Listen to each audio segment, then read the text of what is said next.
Welcome back to Pastor Emilie's Story Hour. We're reading A Little Princess by Frances Hodgson Burnett. Chapter 3, Ermengarde. On that first morning, when Sarah sat at Miss Minchin's side, aware that the whole schoolroom was devoting itself to observing her, she had noticed very soon one little girl, about her own age, who looked at her very hard with a pair of light, rather dull blue eyes. She was a fat child, who did not look as if she were in the least clever, but she had a good-naturedly pouting mouth. Her flaxen hair was braided in a tight pigtail, tied with a ribbon, and she had pulled this pigtail round her neck and was biting the end of the ribbon, resting her elbows on the desk as she stared wonderingly at the new pupil. When Monsieur Defarge began to speak to Sarah, she looked a little frightened, and when Sarah stepped forward and, looking at him with the innocent, appealing eyes, answered him without any warning in French, the fat little girl gave a startled jump and grew quite red in her awed amazement. Having wept hopeless tears for weeks in her efforts to remember that la mère meant the mother and le père the father, when one spoke sensible English, it was almost too much for her suddenly to find herself listening to a child her own age who seemed not only quite familiar with these words, but apparently knew any number of others and could mix them up with verbs as if they were mere trifles. She stared so hard and bit the ribbon on her pigtail so fast that she attracted the attention of Miss Minchin, who, feeling extremely cross at the moment, immediately pounced on her. "Miss St. John!" she exclaimed severely. "What do you mean by such conduct? Remove your elbows. Take your ribbon out of your mouth. Sit up at once." Upon which Miss St. John gave another jump, and when Lavinia and Jessie tittered, she became redder than ever, so red indeed that she almost looked as if tears were coming into her poor, dull, childish eyes, and Sarah saw her and was so sorry for her that she began to rather like her and want to be her friend. It was a way of hers, always to want to spring into any fray in which someone was made uncomfortable or unhappy. If Sarah had been a boy and lived a few centuries ago, her father used to say, she would have gone about the country with her sword drawn, rescuing and defending everyone in distress. She always wants to fight when she sees people in trouble. So she took rather a fancy to fat, slow little Miss St. John, and kept glancing toward her through the morning. She saw that lessons were no easy matter to her, and that there was no danger of her ever being spoiled by being treated as a show pupil. Her French lesson was a pathetic thing. Her pronunciation made even Monsieur Defarge smile in spite of himself, and Lavinia and Jessie and the more fortunate girls either giggled or looked at her in wondering disdain. But Sarah did not laugh. She tried to look as if she did not hear when Miss St. John called le bon pain, and she had a fine, hot little temper of her own, and it made her feel rather savage when she heard the titters and saw the poor, distressed child's face. "It isn't funny, really," she said between her teeth as she bent over her book. "They ought not to laugh." When lessons were over and pupils gathered together in groups to talk, Sarah looked for Miss St. John, and finding her bundled rather disconsolately in a window seat, she walked over to her and spoke. She only said the kind of thing little girls always say to each other by way of beginning an acquaintance, but there was something nice and friendly about Sarah, and people always felt it.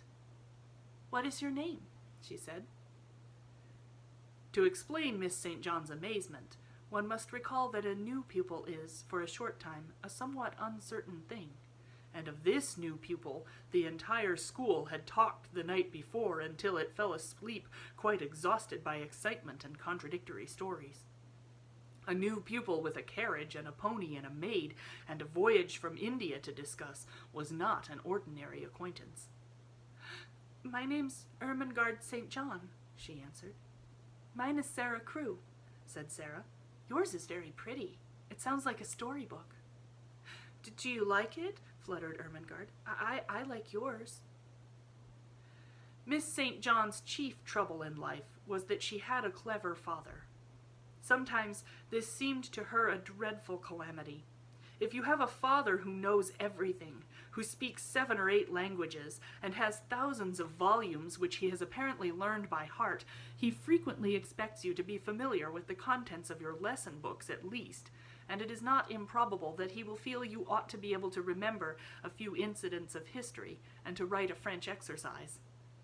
Ermengarde was a severe trial to Mr. St. John. He could not understand how a child of his could be a notably and unmistakably dull creature who never shone in anything. "Good heavens," he had said more than once as he stared at her. "There are times when I think she is as stupid as her Aunt Eliza."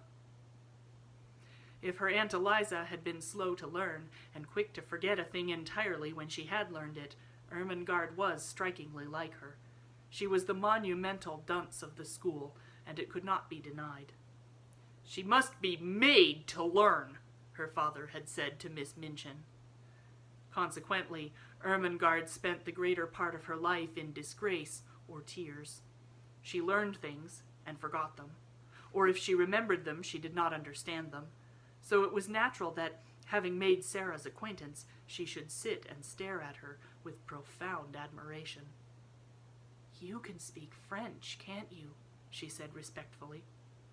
Sarah got onto the window seat, which was a big, deep one, and tucking up her feet, sat with her hands clasped round her knees. "I can speak it because I have heard it all my life," she said. "You could speak it if you had always heard it."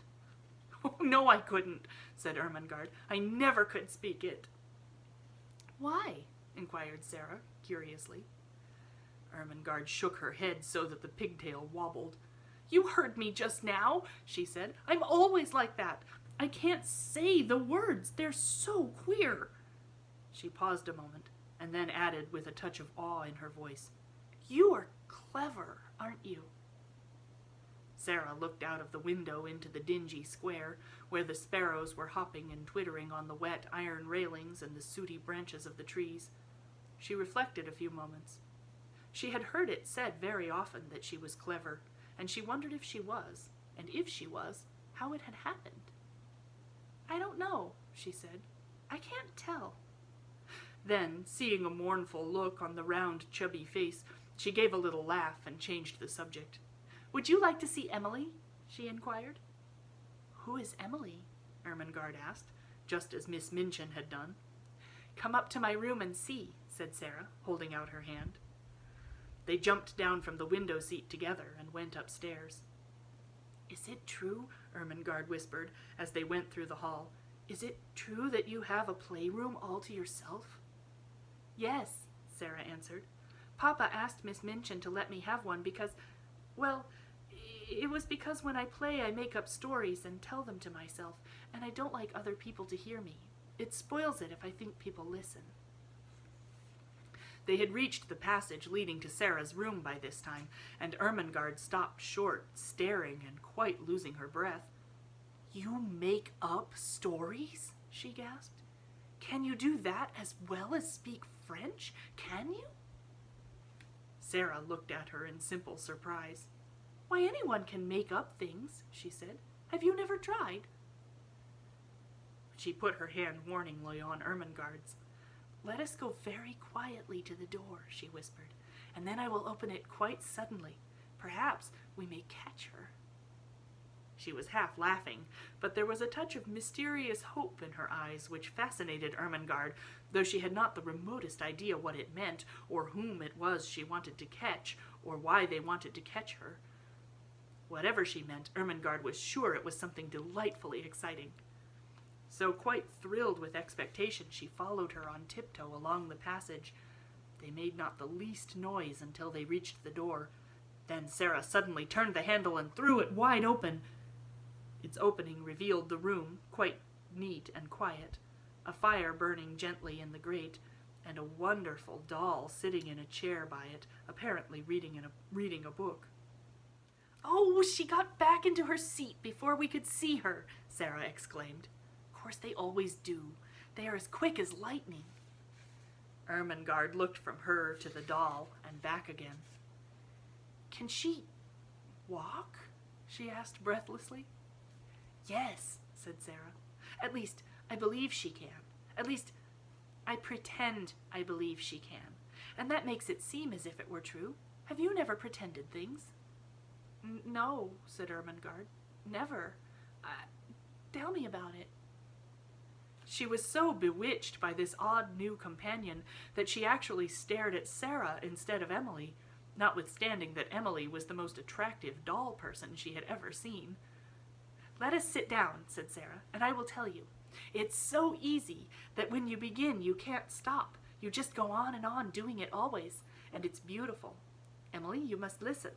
This is Ermengarde St. John, Emilie. Ermengarde, this is Emilie. Would you like to hold her?"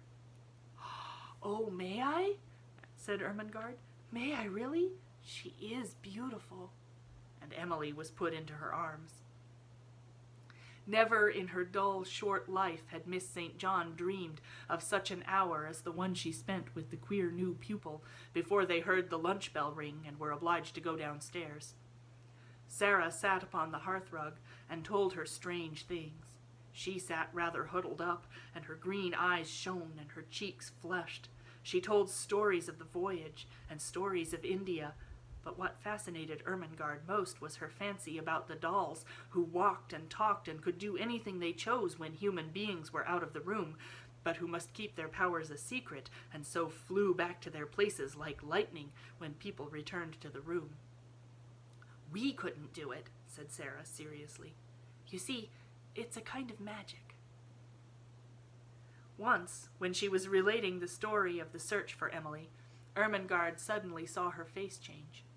A cloud seemed to pass over it and put out the light in her shining eyes. She drew her breath in so sharply that it made a funny, sad little sound, and then she shut her lips and held them tightly closed, as if she was determined either to do or not to do something. Ermengarde had an idea that, if she had been like any other little girl, she might have suddenly burst out sobbing and crying, but she did not. "Have you a pain?" Ermengarde ventured. "Yes," Sarah answered, after a moment's silence, "but it is not in my body." Then she added something in a low voice, which she tried to keep quite steady, and it was this: "Do you love your father more than anything else in the whole world?" Ermengarde's mouth fell open a little. She knew that it would be far from behaving like a respectable child at a select seminary to say that it had never occurred to you that you could love your father, that you would do anything desperate to avoid being left alone in his society for 10 minutes. She was, indeed, greatly embarrassed. I scarcely ever see him," she stammered. He is always in the library reading things." "I love mine more than all the world 10 times over," Sarah said. "That is what my pain is. He has gone away." She put her head quietly down on her little huddled-up knees and sat very still for a few minutes. "She is going to cry out loud," thought Ermengarde fearfully. But she did not. Her black locks tumbled about her ears, and she sat still. Then she spoke, without lifting her head.